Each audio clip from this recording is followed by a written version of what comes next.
The first light of morning slid through the slats of the wooden cabin like a whisper, brushing against Henry Blackwell's weathered face. He sat on the edge of his bed, elbows on his knees, hands clasped, eyes fixed on the floor as if waiting for it to open and swallow him whole. Outside, the forest breathed. A low mist drifted between the trees, winding around their trunks like forgotten memories. The wind stirred the pines just enough to mimic voices, soft, indistinct murmurs only he seemed to hear. He moved with quiet precision, as though any sudden movement might break the fragile peace of the morning. Coffee was a ritual. Grind the beans, boil the water. Wait, pour. The mug warmed his hands, but not his chest. He stepped onto the porch, the wood creaking beneath his boots. The mug trembled slightly in his grasp, though not from the cold. His eyes scanned the forest line. Nothing moved, and yet everything did. A scar ran along the base of his left palm, thin and pale. He rubbed it absent-mindedly, as though it ached with the chill. Birds called distantly, the kind of birds you only hear when nothing else dares to make a sound. He took a sip. The bitterness fit. There were no photographs in the cabin, no signs of family, no clocks, only the forest and the silence it kept. Inside, a phone sat in the center of the table, old, rotary, disconnected from everything but power. Henry glanced at it. A habit. It hadn't rung in years. As the sun crept higher, the whispers in the trees grew softer, as if retreating with the darkness. But Henry knew they'd be back. They always came with the dusk. He went inside, closed the door, and locked it. Twice. "You've been sleeping more or less?" Dr. Penelope Marsh's voice was calm, clinical, but not cold. She sat across from Henry in her modest office, hands folded over a yellow legal pad she barely used. Henry leaned back in the leather chair, eyes on the bookshelves behind her rather than her face. "Same," he muttered. "A few hours. Enough." "Dreams." He paused. "Nothing worth remembering." Dr. Marsh wrote something down anyway, a slow stroke of pen on paper. The ticking of the wall clock filled the silence between them. "You're not really here to talk about sleep, are you, Henry?" His jaw shifted, a twitch of discomfort. "You're not really here to listen, are you?" She didn't flinch. "Only if you want to be heard." Another pause. Then Henry exhaled slowly, the breath long and dry. "It's quiet where I live," he said. "Too quiet, sometimes. The kind of quiet that makes you think there's something waiting in it." "What do you think is waiting?" He gave her a look, not hostile, just old, tired. Voices, not literal ones, just things that never got said, things I never let myself say. Dr. Marsh leaned forward slightly. "You talk about the forest often, as if it's more than a place." "It is," he said, eyes far away. "It took everything from me. But maybe I gave it all up, thinking I'd get something back. Balance. A trade? Of sorts." She studied him. "You've never spoken about what you lost, only what you believed you'd gain." Henry's silence tightened the room. "I don't expect forgiveness," he said finally. "Not from you. Not from anyone. I'm not here to forgive you, Henry. I'm here to help you understand why you still feel the need to be punished." He looked at her then, really looked, but said nothing. The session ended in silence, as it often did.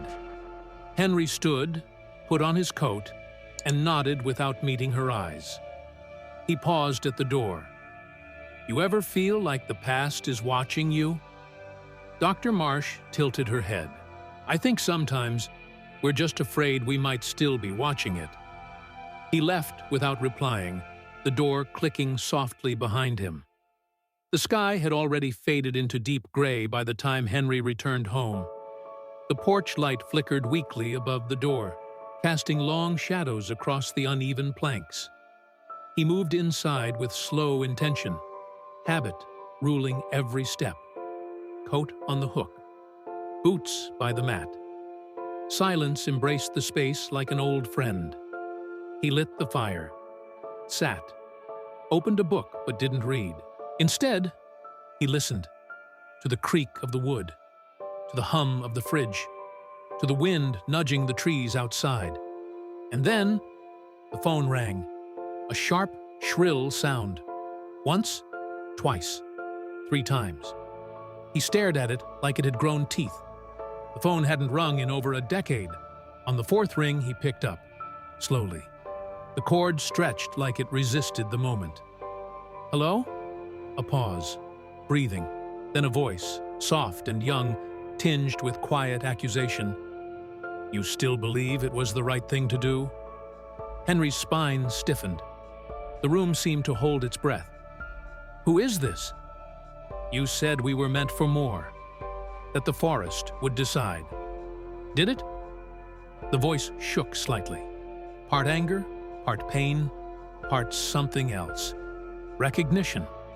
Henry's mouth opened, but no words came. Click. The line went dead. He stood there, the dial tone humming against his ear. Frozen. Not just in confusion, in something older. Older than guilt. Older than regret. He set the receiver down like it might burn him. The silence returned, but now it wasn't empty. It was watching. The fire had burned down to embers. Henry hadn't moved in hours.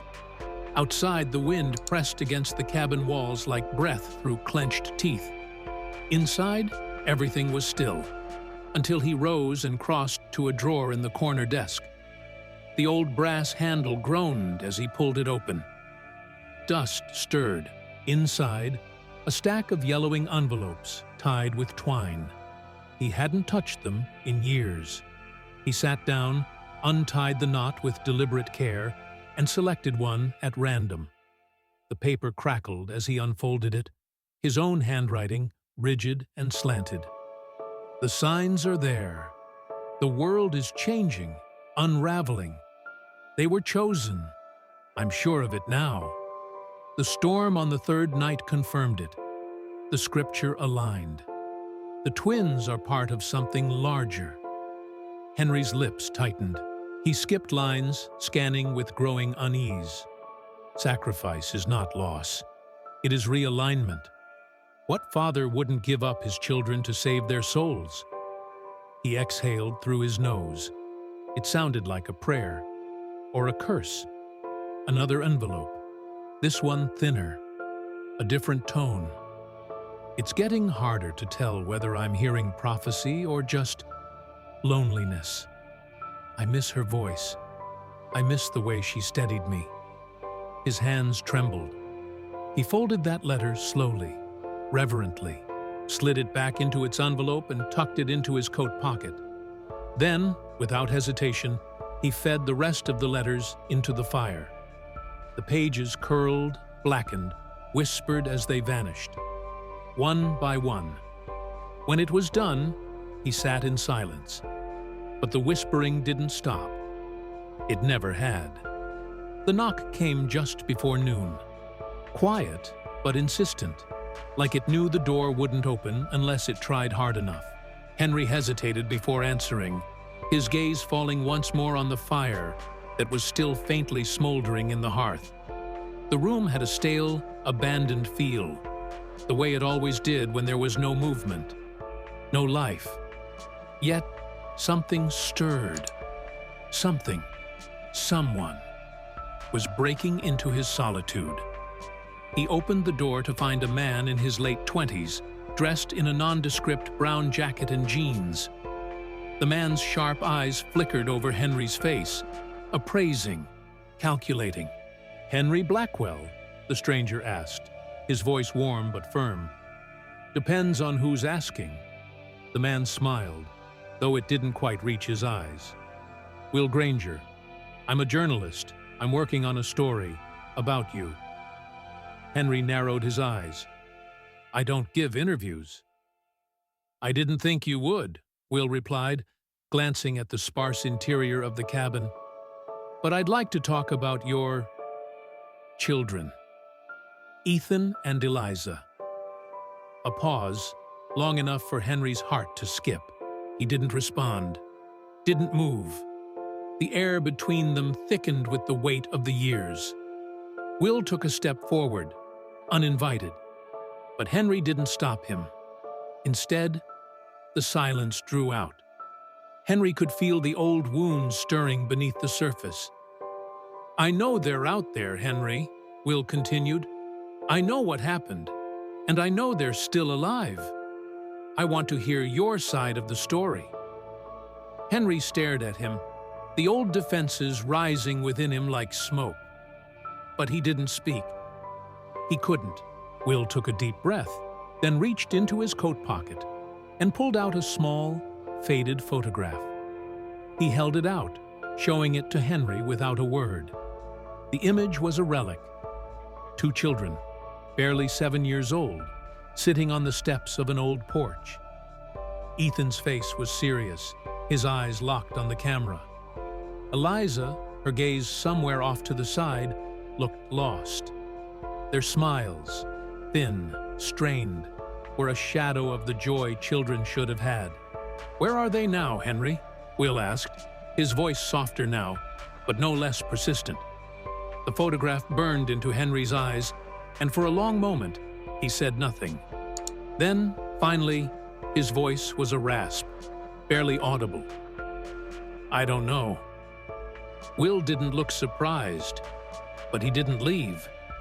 The familiar scent of lavender and old paper filled Dr. Marsh's office, but this time, it was different. The air was heavy with unspoken words, as if something had shifted in the world outside, or inside Henry. He sat across from her again, but today, his posture was even more rigid than usual. His hands clasped tightly in his lap, fingers digging into the fabric of his coat. Henry, she began, her tone gentle but probing. You're not here for the usual reasons, are you? He met her gaze, but only for a moment. His eyes darted away, as if the act of holding her stare required more effort than he could afford. I don't think I can do this anymore. What do you mean? Henry's lips pressed together, and for a long while, he said nothing. He could feel the memories trying to claw their way to the surface. Those moments he had buried under years of self-imposed isolation. But they were resurfacing now, too quickly, too painfully. I thought I was protecting them, he said finally, his voice raw, distant. But what if I was wrong? What if all of it, everything I did, was a lie? Dr. Marsh watched him carefully, her pen poised over her notepad, though her attention was entirely on him. You've mentioned sacrifice before, and the idea of realignment. But sacrifice for what, Henry? He swallowed hard, eyes lowering. I thought I was saving them, but I don't know what from. And now I wonder if I wasn't just running away. From them, from everything. Her voice softened. It's not too late to face what you've been avoiding. He shook his head, the words barely a whisper. I can't change it. You can't change the past, she agreed, her gaze steady. But you can change how you carry it. Henry was silent again. His eyes closed as if to shut out the truth. But deep down, he knew it would find him, whether he was ready or not. Henry didn't wait for the evening. He left before the sun had fully set, the cold wind chasing him as he drove down the narrow, winding roads toward West Pine. The air inside the truck was thick with tension, every mile marking the slow unraveling of years spent in solitude. The landscape blurred past him, long stretches of dense trees, fields that seemed to stretch forever, all of it moving in a muted dance with the rhythm of the road. But none of it felt like home. He didn't need the GPS to guide him. He had memorized the route years ago, back when he thought he would never return. The path to the place where it all began. To the forest, where the decision had been made. There was something about the forest that had always felt both suffocating and freeing. Its endless expanse, both a prison and a sanctuary. His mind churned as he drove, fragments of past thoughts swirling in the fog. What had he hoped for when he left them there? Peace? Redemption? By the time he reached the cabin, it was almost dark. The outline of the structure loomed before him, nestled between the trees, untouched by time or memory. His heart pounded, but he didn't hesitate. He parked the truck and stepped out, feeling the weight of the silence press against him. The forest stood watch. Henry stood still for a long moment, listening to the way the trees seemed to murmur, softly, like a warning. Then he entered the cabin. The door creaked open, and Henry stepped into the familiar dust-filled cabin. The smell of old wood and forgotten years hit him all at once. But it wasn't the place that mattered now. It was the conversation waiting to unfold. Outside, the trees whispered like old friends trying to share forgotten secrets. Inside, the silence felt suffocating, as if the walls themselves were holding their breath, waiting for him to speak. A few minutes passed before a knock came from the door. Henry froze, his pulse quickening. It was too late for anyone to be out here. He wasn't expecting visitors, least of all Professor Jane. But there she was, standing on the threshold of the cabin, looking exactly the same as he remembered. The same sharp eyes, the same slight frown of concern. "Henry," she said, her voice soft, almost careful. "I heard you were back." He didn't respond immediately, letting the moment hang between them, heavy with years of unspoken words. "I didn't think you would ever come back," Jane said after a beat, stepping inside. "You've been running from this place for 2 decades, and now you're back. To what?" He couldn't bring himself to say it, to make things right. It felt too simple, too small for the magnitude of everything that had happened. "You're not here for forgiveness, are you?" Jane continued, her eyes searching his face. "I'm not sure what you expect, but you should know, Ethan. He hasn't forgotten." Henry stiffened. "I didn't expect him to." Jane's face softened, a fleeting glimpse of sadness crossing her features. "He was quiet, Henry, even then. But he always noticed things no one else did. I thought I was doing the right thing." Henry's voice cracked slightly as he spoke. "But I'm not sure anymore." Jane didn't answer immediately. She just watched him, as though weighing the truth of his words. "Maybe it's time to stop running," she finally said. The park was empty, except for the distant rustle of trees and the faint hum of traffic beyond the hedges. Henry had parked his truck some distance away, the rusted wheels barely making a sound against the gravel.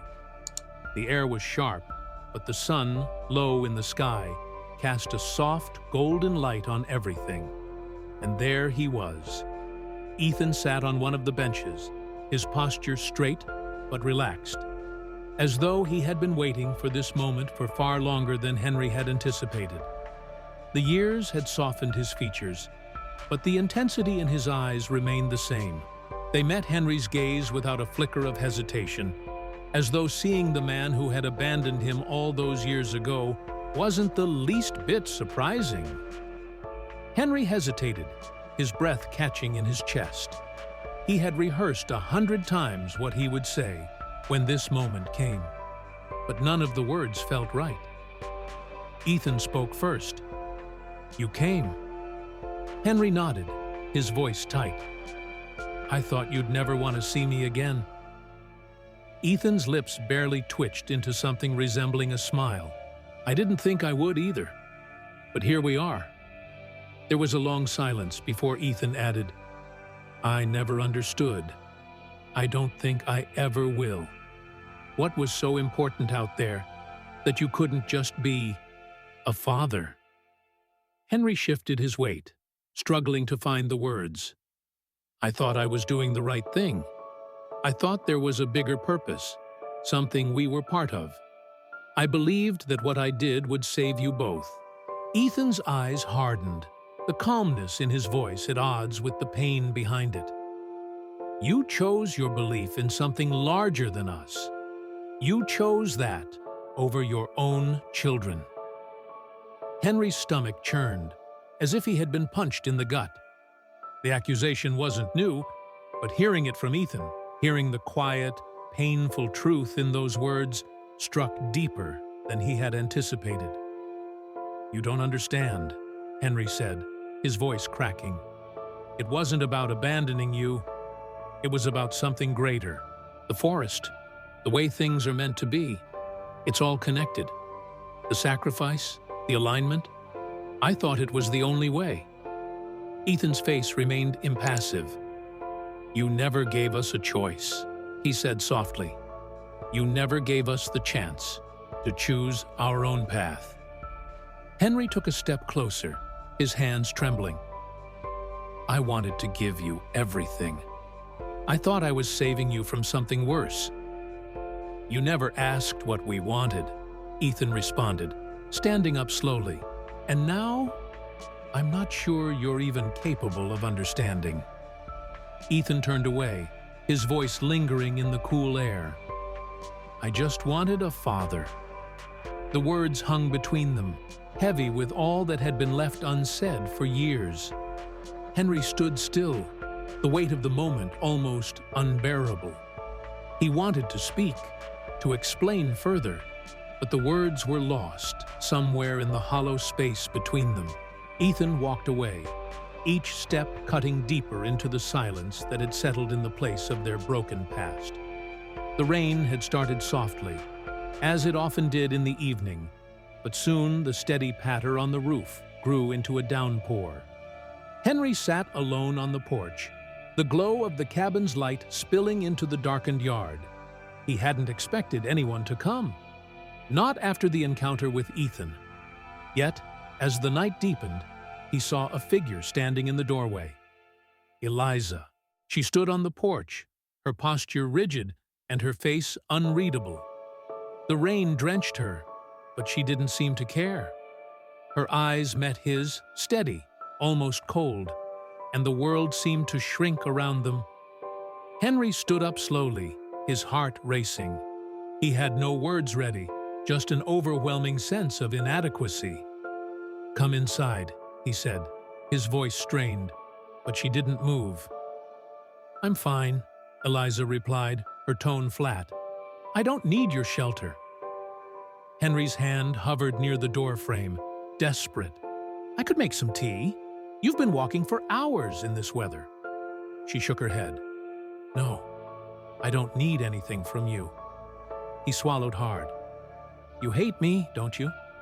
Eliza's gaze didn't falter. "No, I don't hate you, Henry.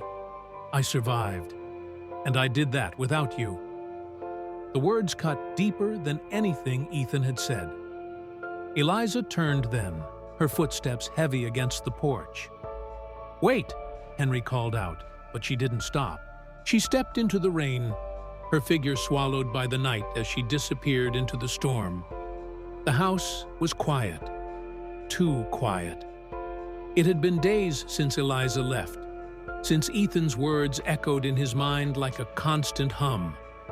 Henry stood in the center of the living room, holding an old voice recorder. Its buttons worn, the tape inside long past its prime. He glanced around the room, as if looking for something to justify his presence here, something that would make sense of everything he had done. everything he had left behind. But there was nothing. The same old photos on the walls, his wedding day, the twins as children, their first school picture, laughing, unaware of the darkness that would come. He clicked the recorder on, and for a moment, the room seemed to hold its breath. This is Henry Blackwell. I don't expect anyone to listen to this. I don't expect forgiveness. But if there's any chance at all, that this will mean something, then I have to say it. He paused, staring out the window, where the edge of the forest peeked from behind the trees. It was the same forest that had taken so much, that had promised so much. I wasn't a good father. I wasn't the man they needed. I convinced myself I was doing the right thing, that I was protecting them, saving them. But I didn't protect them. I left them, and now I can't undo what I've done. The recorder clicked softly in his hands as he let the words hang in the air. The room felt colder, darker somehow, as if the past had materialized in the spaces between his words. He stood there for a long time, his breath shallow before clicking off the recorder. The silence that followed was deafening. The camera panned slowly around the room. The photographs, the cracks in the walls, the view of the forest, everything felt like it was slowly unraveling. The past was still here, watching. The morning was overcast, the sky a dull gray, as the young woman made her way down the narrow path toward a simple house at the edge of town. She held a small cardboard box in her hands, carefully balanced as she walked. The house was unremarkable. Small, tucked away behind a low fence, surrounded by overgrown hedges. When she reached the door, she hesitated for a moment, as if weighing the significance of the act. Then, without a word, she placed the box gently on the doorstep and turned to leave. Her footsteps faded into the distance as the sound of the wind carried her away. A figure emerged from the house, slow, deliberate. The person knelt down, picking up the box with hands that trembled slightly.